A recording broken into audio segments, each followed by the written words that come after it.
Hello there, welcome to our channel Log News again. Hope you are doing fine. I'm back with another tutorial video, and today I'll be showing you how to log into your Directv account on your computer. And now without further ado, let's dive right into the video. But before that, don't forget to like, subscribe and hit that bell icon for more videos. Now to log into your Directv account on your computer, first open up your preferred browser, as I have already opened the Google Chrome, and in the search bar click over there and type in directv.com like this and hit enter.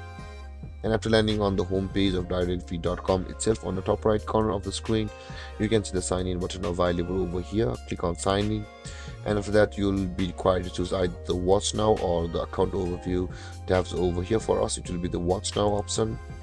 After landing on the login page over here of the Directv, you'll be required to enter your user ID over here, and after that enter your password over here, and then click on sign in to log into your Directv account. Or if you have not yet created an account on Directv, simply click over here which says create one now, and you'll be taken to the procedure where you can create an account on Directv. There guys, this is how you log into your Directv account.